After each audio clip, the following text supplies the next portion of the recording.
know freedom is never really free. We yearn and strive for government protecting our liberty.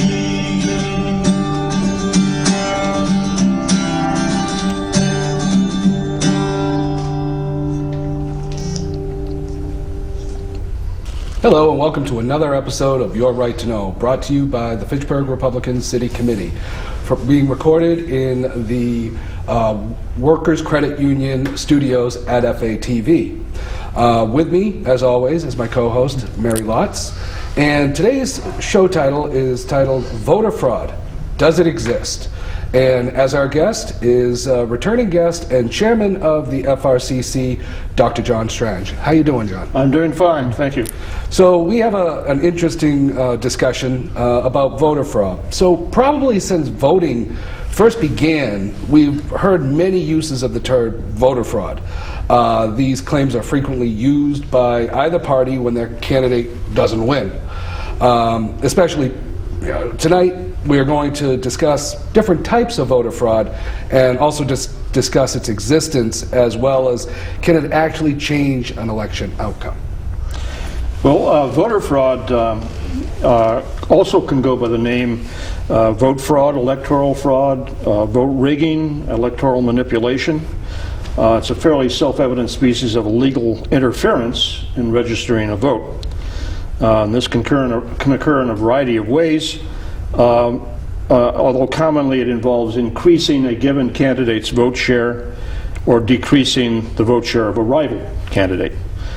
Some definers are a bit more hard-nosed about it, and they'll distinguish between vote fraud as an action on the part of an individual voter versus electoral fraud, which would be an action on the part of the electoral system. But in general, the expressions are employed equivalently. It can be found in all elections, but that is state, local, and national, but it tends to be most significant, as one would expect, in national, that is presidential elections, because of the consequences of those elections. Okay. So typically after an election, we hear the winning party claim that voter fraud is very rare. Is it rare? Well, this is something that depends upon who you go to. And I use the example of, say you assign a young person, say you're a teacher, you assign a young person the task of writing on the topic of voter fraud, and the student goes to his computer and Googles vote fraud. Now, if he comes on a site, say like the ACLU or National Public Radio or certain other organizations or newspapers like the Washington Post or Boston Globe or Vox.com, indeed many academic studies, if he goes to these sites, they'll say it's rare. They'll cite studies, and there are hosts of academic studies that seem to suggest that it's a very rare occurrence. If he goes to a site which we would label conservative, the opposite finding would come up, that it's not rare. So you have to actually look in detail. With respect to this topic, actually it's a parallel to many topics in our daily lives, in the sense that we come upon a breakdown we're familiar with in our daily lives. The nothing to see here attitude versus the hell no, it's not rare view. Mm-hmm. And personally, I ascribe to the latter one. I think it's not rare, and people need to understand that. Okay. Can you give us some different types of voter fraud, just so for clarification? Sure. Among these would be, for example, the discovery of extra voters on your lists, on the voting rolls. I could go into this. Well, I'll mention a case which has recently come up and is very current. Judicial Watch has just announced that they're filing lawsuits against 378 counties in the United States where voter registration rates exceed 100% of the adult population. 378 counties in the country where the actual voter registration rates exceed 100%. I mean, we're potentially talking over several 100,000 people. Millions. Per county. Well, yeah, in each county, yeah. So if you're talking millions. You're talking millions. That's right. If These are This is a suit Judicial Watch is significant now conducting. numbers. Or another illustration, a Wisconsin judge recently ordered the State Elections Commission to remove 209,000 names from the voter rolls. These are people who are on the rolls illegally. They either died or they moved out of state. For some reason, they're still on the rolls. This is just something within the past few months. So discovery of extra voters on the rolls would be one type. Another type would be non-citizens voting.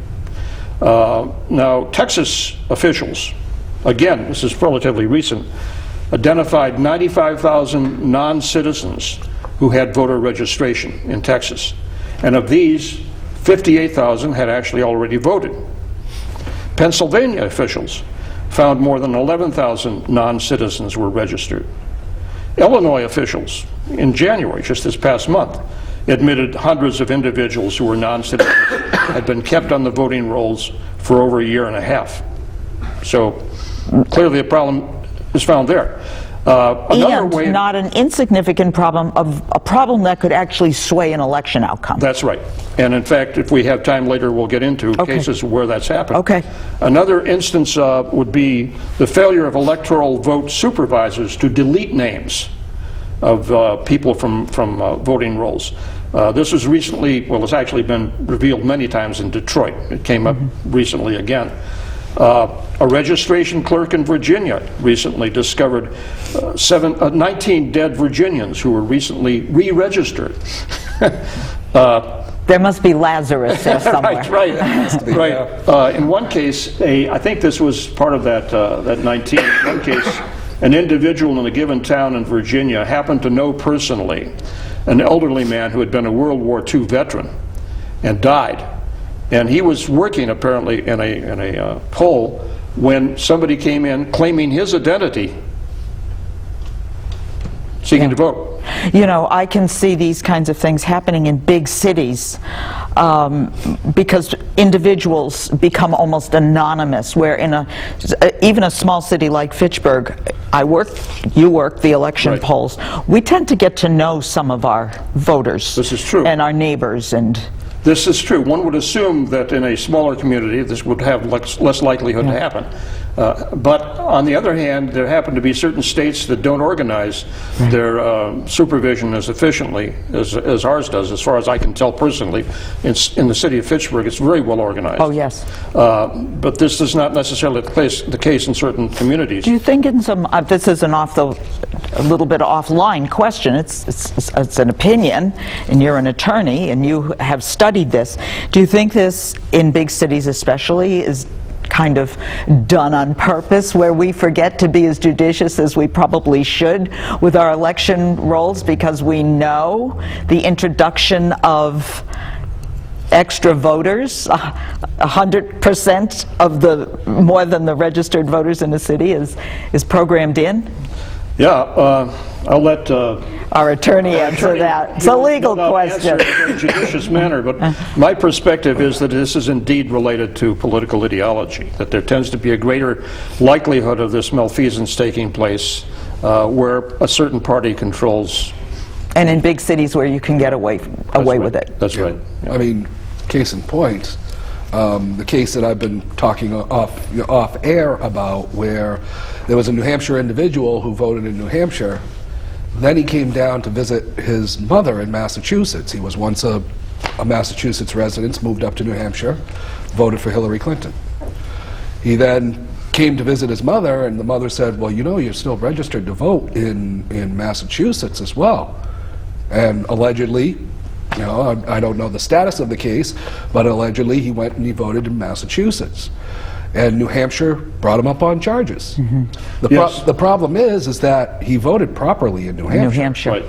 But voted a second time in Massachusetts, but Massachusetts turns a blind eye. You know, the interesting... This is what's called double voting, by the way, and this is relatively rare. This seems to be relatively But you rare. know, a very interesting question that I have, that you brought that up, and just for our viewers' sake, this is happens to be early voting week, Yep. so it's right on my mind. When people complete their annual census, and you write down, you correct who's in your household, if you're still putting down your 25-year-old son is living in your house, your 30-year-old daughter who's living with your house, that name is probably not going to fall off the rolls. Yeah. You know, I mean, I'm just thinking of that. So, I'm sorry, I did digress. No, it's all right. Another way, and probably the last thing I'll have to say on this part of the questioning is way in which voter fraud occurs is through malfeasance on the part of the highest supervisory officials. This maybe we've already sort of entered into. This has happened, for example, in Cuyahoga County in the 2004 election, where over 8,000 Cuyahoga County, this is Cleveland, Ohio, ballots were wrongfully cast. I gave the example of Wisconsin above, where 209,000 names are unlawfully on the voting list. It came about because 3 Democrat members of the State Election Commission declined to eliminate illegal names. And by the way, those who claim that something called voter suppression occurs, which I think we'll get into a little bit later, they tend to be opposed to cleansing the voter rolls. They look upon that as a species of voter suppression. Well, and so I was going to talk about this, and that was going to be my next question, because we seem to have talked about voter fraud, where people are out and out trying to defraud the electoral process. But then there's this other thing called voter suppression. So could you kind of explain the difference? Voter suppression isn't necessarily illegal. It may be perfectly appropriate. I would need to know more about that. Well, the word suppression might be misleading in many cases. To me, the way I would approach this is this way. As a teacher of political philosophy, among other aspects of philosophy, I was struck by the facility with which people of a leftist ideology could coin expressions to get across ideas, and indeed really to relieve interlocutors of defending or opposing given ideas. They would just cut them short. For example, an illustration of this would be, remember when Barack Obama was president, and some people had questions about his legality because they doubted he was born in the United States. Well, the left, right off the bat, called anyone who said that a birther. Now, being called a birther meant you closed down the discussion. You didn't pursue it. You know, that was it. And you were labeled. In fact, you were like put in a closet. You know, because you were like a bad person. That's right, you're bad. Well, I think vote suppression or voter suppression is the same sort of thing. It's maybe not as strong, as potent as being called a birther, but it's one of the mainstays of leftist ideology. The claim that Republicans / conservatives / white people suppress the vote. So the allegation is that certain people are discouraged from voting by legal mechanisms that make it difficult for them to vote, or by other impediments. There are, for example, when there were poll taxes around, that was a legitimate instance of vote suppression. Yes. There hasn't been around for a long time. I'm sure you as an attorney can attest. When's the last case you ever heard of a poll tax issue? Yeah, I mean, it doesn't come up. You don't see that. Right. But when you talk about voter suppression and voter ID, you know, a lot of the That's right. A lot of the left spokespeople say, well, that's a form of voter suppression. That's exactly right. They have a facility. The people on the ideological left have this facility to interpret what are really, on the face of pretty neutral or innocent statements, logical policies, in the most vile, ideologically vile way. But yeah, it's not surprising to find that, therefore, that organizations like the ACLU, the Center for American Progress, or the radio station NPR are among the most vocal denouncers of so-called voter suppression. You can confirm this, by the way, again, by Googling voter suppression and see what organizations like that have to say about it. But when you look at the alleged factors, or the factors they allege that cause such voter suppression, you see that they're extremely vague. You can't really pin them down. For example, simple efforts to ensure a valid voter identification, such as requiring a driver's license. Or Texas did this, for example. They passed a law in Texas saying that people voting should either supply their driver's license or a passport or a military ID or a gun permit. These all had valid identification. Well, this is immediately condemned as instruments of vote suppression. And indeed, very often the organizations doing the condemning will get a sympathetic judge to condemn the law. When voter rolls are purged of dead or otherwise invalid names, this is claimed to be voter suppression. One would think this is a perfectly appropriate action. Yeah, you would think so.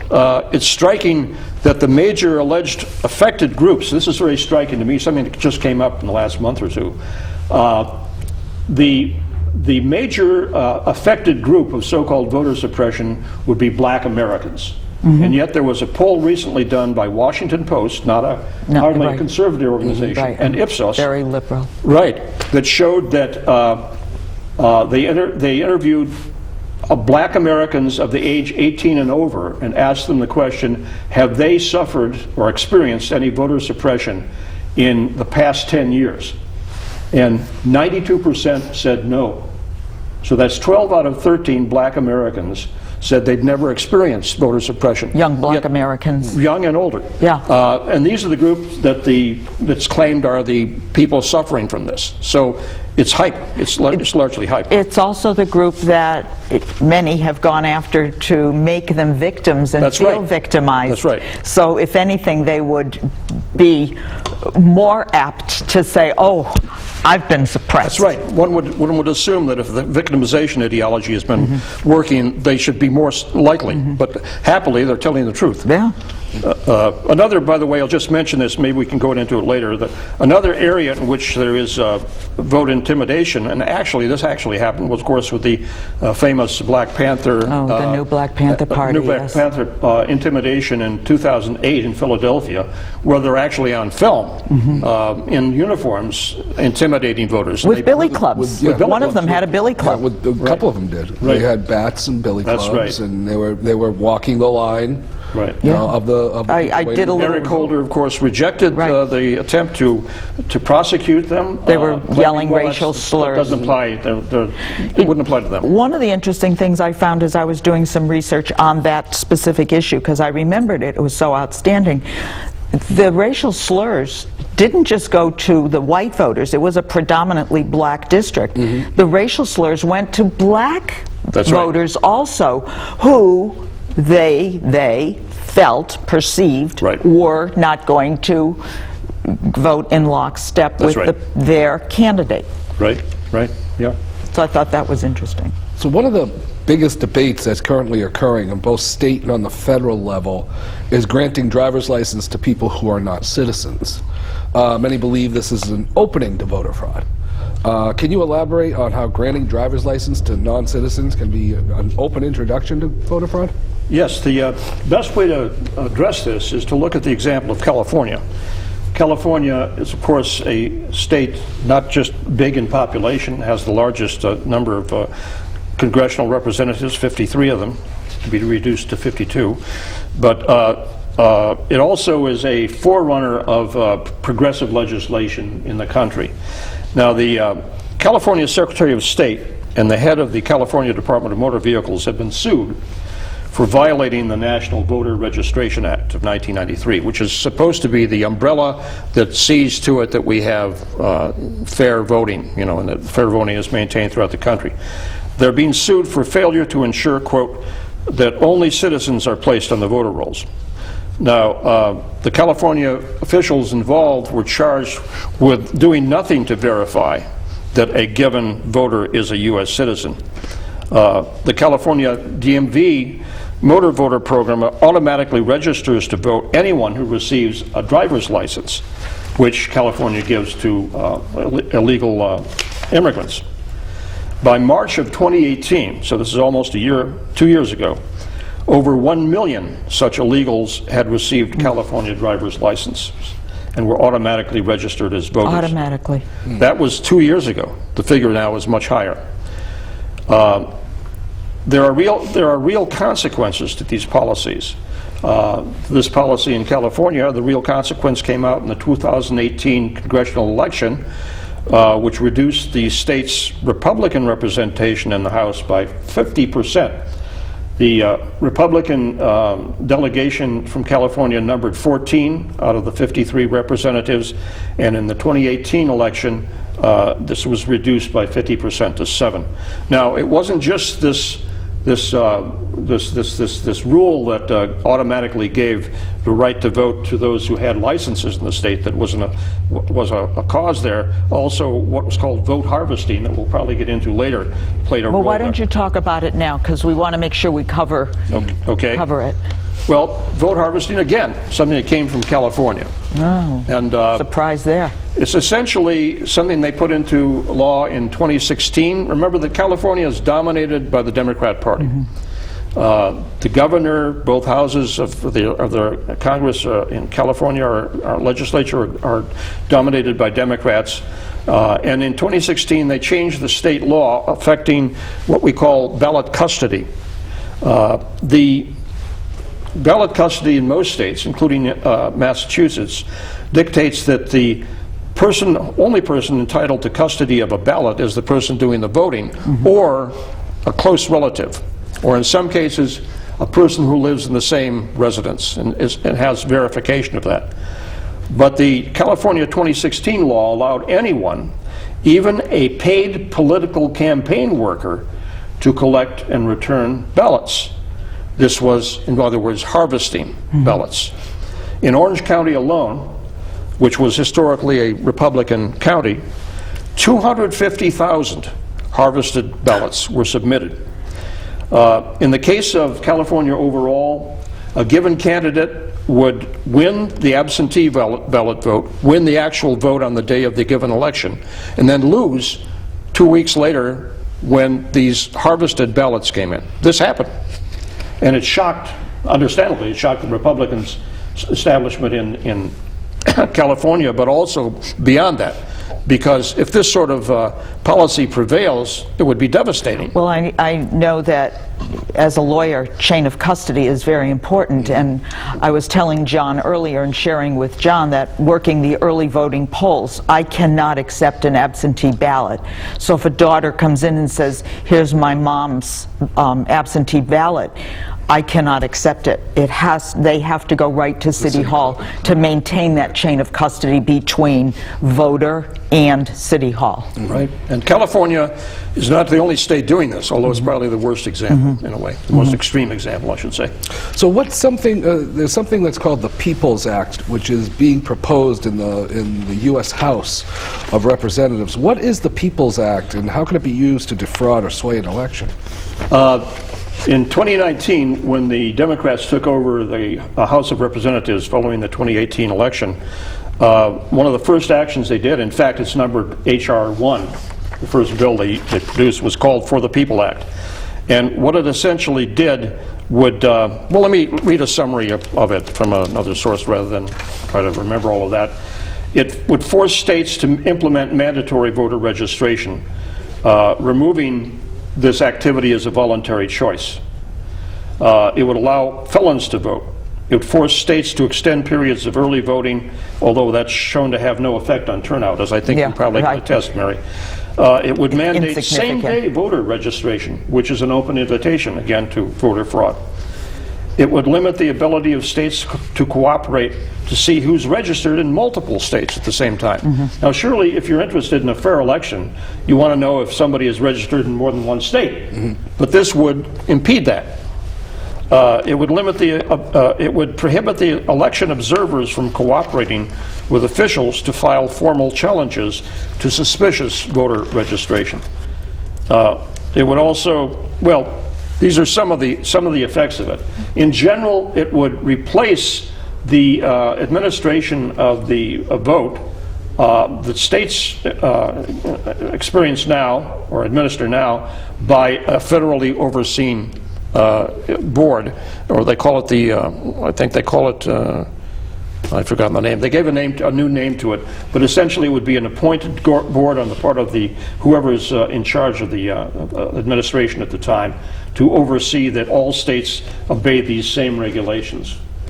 And I think it would have a devastating effect. One commentator said the effect of this would be to federalize control over elections to an unprecedented scale and expand government control over political speech.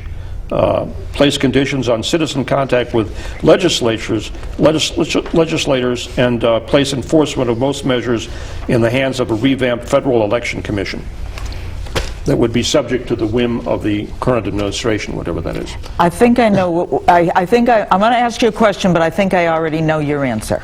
What about the attempt to get 16-year-olds to vote? Yeah, this crazy idea has come up in a number of places. Actually, in Cambridge, Massachusetts. Surprise, surprise. Yeah, again. There's no surprise there. Right. Here we have a country where you have to be 18 to be in the armed services. You have to be 21 to smoke, but you're considered qualified to vote at the age of 16. And how old to own a gun or to shoot a 21. 21. Yeah, 21 it's now. just amazing that it's just One of the most sacred acts Right. we have. They're giving it away. Yep. So we're running a little short on Yeah. time now. So can you discuss the Electoral College and how many Democrats believe that this is a type of voter fraud, and how they believe that getting rid of the Electoral College will clean up elections? Right. It used to be the case that you could predict that when a given party lost an election, they'd gripe about the Electoral College. Now, but if that same party won the next election, you didn't hear a word about the Electoral College. Now, in the last election, of course, we've heard frequently that from Hillary Clinton and her supporters that, well, she had the popular vote. Although it's been debated whether the popular vote that she had might not have included hundreds of thousands of illegal votes, you know, and there seems to be evidence for that. But increasingly, since Donald Trump was elected president, Democrats have claimed that there is something inherently unfair and undemocratic about the Electoral College. When this criticism is registered, the criticizer forgets that we're really not a democracy. We're not a sheer democracy. The intention never was on the part of the Founding Fathers to create a sheer democracy. They were well aware of the history of direct democracies in antiquity, and they knew that they didn't survive very long. The longevity of any of the ancient Greek democracies was roughly 200 years, 2 centuries. They didn't create a democracy. The word democracy was a dirty word in 1776, and it was only the French Revolution that changed that. Then it became accepted. The intention was to create a democratic republic. That is, a republic would exercise certain constraints on the sheer rule of a majority. You don't want a majority running roughshod over the rights of a minority. And one mechanism for preventing that happening was the Electoral College. The Electoral College famously supplies small states, small populations, with the same rights that larger states have, larger populations. It's also sort of counterproductive in the sense that if Democrats think it's so great to abolish the Electoral College, would they also be in favor of abolishing the right of Democrats in small states to exercise their rights, to have their values registered, their opinions registered? We're going to have to leave it on that question, John. And thank you so much for joining us tonight. Thank you. And we thank you for watching Your Right to Know and sitting in here with the FRCC. As we leave you, we want you to remember that your local or city-town Republican committee is your only grassroots organization that supports your constitutional rights and your conservative values. We encourage you to join us. Why? Because to us, GOP stands for growth, opportunity, and prosperity for all people, and we always stand for freedom. And before I let you go, I want to again thank Workers Credit Union for giving us this opportunity tonight in this lovely studio, and we want to acknowledge Workers Credit Union as their support for the First Amendment and for the right of freedom of speech. Thank you and good night. America, we stand for freedom. So let us all unite to yearn and strive for our republic that reflects our values, that preserves our rights, and goes forth in power and might. that reflects our values and preserves our rights, and goes forth in power